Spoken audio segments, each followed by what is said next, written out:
Qu'est-ce qui se passe si vous avez un groupe de chassidim, différents chassidim, Belz, Satmar, Vizhnitz, ainsi qu'un Chabad, un Lubavitch, et aussi un non-chassid.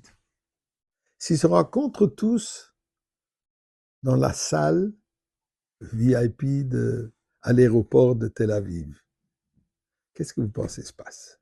Eh bien, je vais partager avec vous ce qui m'est arrivé il y a 2 semaines. Vraiment intéressant à écouter.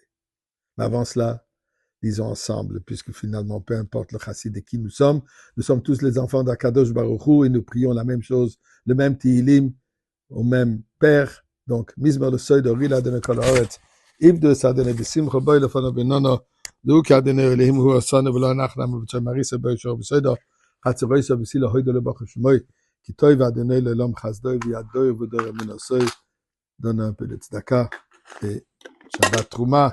Shabbat Trouma d'ailleurs, ça veut dire la tzedaka donnée. Et bien sûr que nous prions à Kadosh Baruch Hu pour la sécurité de tout le monde. Et bien sûr la venue, le dévoilement de Mashiach. Le mois d'Adar Marbim B'Simcha. Certainement, il n'y a pas de meilleur Simcha que Simcha Tagaoula.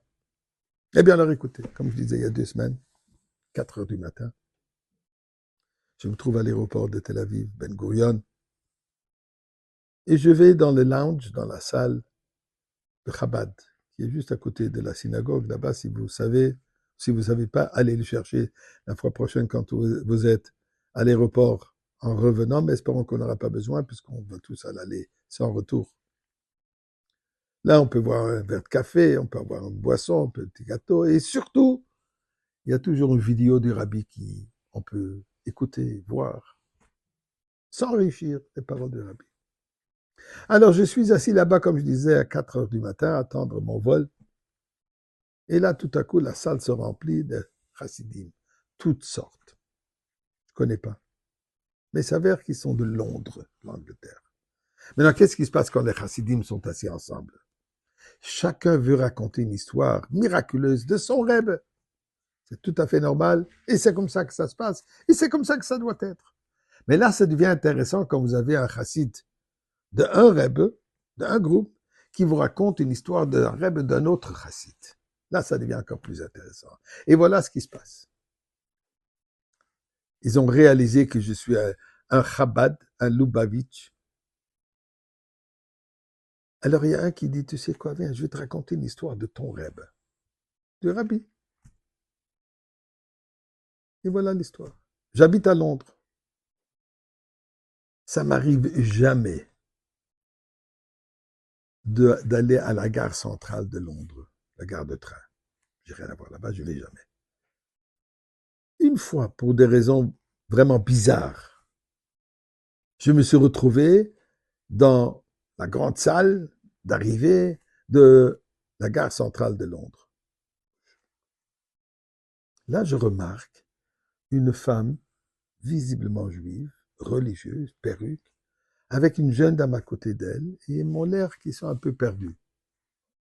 Je me rapproche et je leur dis, est-ce que je peux vous aider? Can I help you? Il s'avère qu'ils parlent français. Bon, on a fini par communiquer avec un peu de français, un peu d'anglais, un peu d'hébreu, un peu de gesticulation. On a compris. Et là, la femme me dit la chose suivante. Elle cherche un chidour pour sa fille qui est avec elle. Elle a posé la question au rabbi en mettant une lettre dans les Igrot Kodesh, dans les livres de lettres du rabbi, comme Chassidim ont l'habitude de faire aujourd'hui, puisque malheureusement nous ne voyons pas le rabbi physiquement. On écrit la lettre, on met n'importe où dans un des livres, et là on regarde quelle est la réponse. Il y a toujours une réponse. Et là le rabbi lui répond, pars à Londres. J'ai pris, comme elle dit, mes clics et mes claques, je suis parti à Londres. Bon. Est-ce que vous avez où passer la nuit? Non. C'est quoi vos intentions? On ne sait pas. Il a eu pitié d'elle. Il appelle son épouse, il dit, écoute, il y a ici 2 femmes, est-ce qu'on pourrait les héberger? Elle dit, pour ce soir, il n'y a pas de problème, c'est un jeudi, mais pas pour Shabbat, puisque les enfants, ils arrivent pour Shabbat, donc on n'aura pas de place. Pour ce soir, avec plaisir. Ok, au moins ce soir, ils ne vont pas rester à la garde station.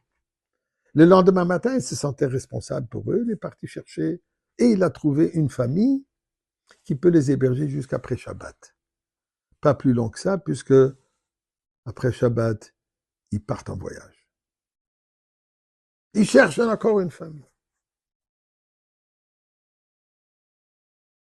Et là, pour combien de temps? On ne sait pas. Jusqu'à qu'il y aura un chidour. 2, 3 semaines plus tard, il reçoit un appel. Cette fille, elle s'est fiancée avec le neveu de la 3e famille chez qui ils ont été hébergés. Le Rebbe leur dit, allez à Londres. Un bon Shalom. Rebbe, tu nous as dit aller à Londres, ils sont arrivés, tout s'est arrivé. Tu nous as promis que Mashiach arrive. Nous, amène-nous déjà à la Goula.